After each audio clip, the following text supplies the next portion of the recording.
കൊച്ചി ബ്രോഡ്വേയിൽ ഇന്ന് പുലർച്ചെയുണ്ടായ തീപിടുത്തത്തിൽ 10-ലധികം കടകൾ കത്തി നശിച്ചിരുന്നു. അതിൽ ലക്ഷങ്ങളുടെ നാശനഷ്ടമാണ് കണക്കാക്കുന്നത്. മാലിന്യത്തിൽ നിന്ന് തീ പടർന്നതാണ് കാരണമെന്നാണ് പ്രാഥമികമായ നിഗമനം. അവിടെ നിന്ന് ശരൺ SS തയ്യാറാക്കിയ റിപ്പോർട്ടുകൾ.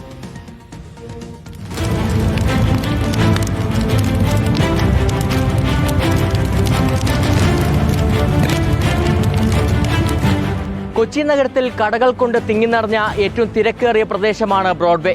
ബ്രോഡ്വേയിലെ എനിക്ക് പിന്നിലുള്ള ഈ ഷോപ്പിംഗ് കോംപ്ലക്സിലാണ് ഇന്ന് പുലർച്ചെ 12:30യോടെ കൊച്ചിയെ നടുക്കിയ തീപിടുത്തമുണ്ടായത്.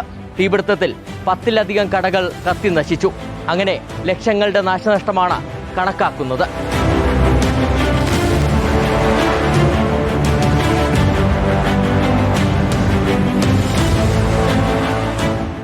ഇവിടുത്തെ സമയത്ത് ഇവിടെ ആളുകൾ ഉണ്ടായിരുന്നു. അത് ഉടൻ അറിഞ്ഞുകൊണ്ടാണ് നമ്മൾ 250ഓളം ഇവിടെ കടകൾ നിലവിൽ ഇവിടെ വർക്ക് ചെയ്യുന്നുണ്ട്. 250ഓളം കടകളുണ്ട്. ഇതിൽ കൂടുതലും കോസ്മെറ്റിക് ഉണ്ട്, പെർഫ്യൂം ഉണ്ട്, ടോയ്സ് ഉണ്ട്.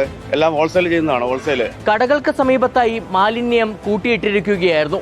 ഇവിടെ നിന്നാണ് തീ പടർന്നു തുടങ്ങിയത്. സമീപത്തെ ഫാൻസി ടോയ്സ് കടകളിലേക്ക് വ്യാപിച്ചതോടെ തീ ആളിക്കത്തി. പിന്നീട് ഫയർഫോഴ്സിന്റെ 11 യൂണിറ്റുകൾ എത്തിച്ചാണ് 2 മണിക്കൂർ കൊണ്ട് തീ നിയന്ത്രണ വിധേയമാക്കിയത്. ആളപായങ്ങളൊന്നും ഇല്ലെന്നാണ് പോലീസ് പറയുന്നത്. തീർച്ചയായിട്ടും ഇവിടെ എത്തിയപ്പോഴും വേറെ സാഹചര്യം ഇല്ല എന്നുള്ളതാണ് മനസ്സിലാക്കുന്നത്. യൂണിറ്റ് ഫയർഫോഴ്സ് ഒരുമിച്ച് നിന്ന് പ്രവർത്തിച്ചതുകൊണ്ടാണ് നമുക്ക് കൂടുതൽ അപകടങ്ങളിലേക്ക് പോവാതെ ഇത് നമുക്ക് കൺട്രോൾ ചെയ്യാനായിട്ട് സാധിച്ചത്. ഇവിടെ കൂട്ടിയിരിക്കുന്ന വേസ്റ്റിനെ സംബന്ധിച്ച് ഇപ്പോൾ ഒരു ആക്ഷേപം പറഞ്ഞു. പക്ഷേ കത്തുപിടിച്ചത് എങ്ങനെയാണെന്നുള്ളത് കണ്ടുപിടിക്കേണ്ടി തന്നെ ഇരിക്കുന്നു.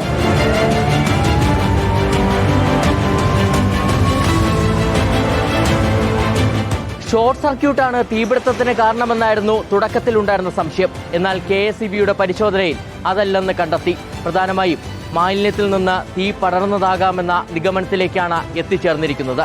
എന്തായാലും തീപിടുത്തത്തിന്റെ യഥാർത്ഥ കാരണം കണ്ടെത്താൻ വിശദമായ പരിശോധനകൾക്കായി സാമ്പിളുകൾ ശേഖരിച്ചിട്ടുണ്ട്.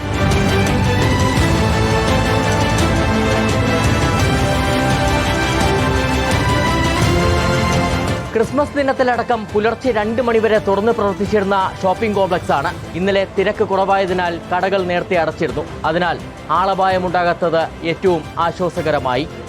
വീഡിയോ ജേർണലിസ്റ്റ് ഹണി തങ്കപ്പനൊപ്പം reporter SS Sharan, in reporter, Kochi.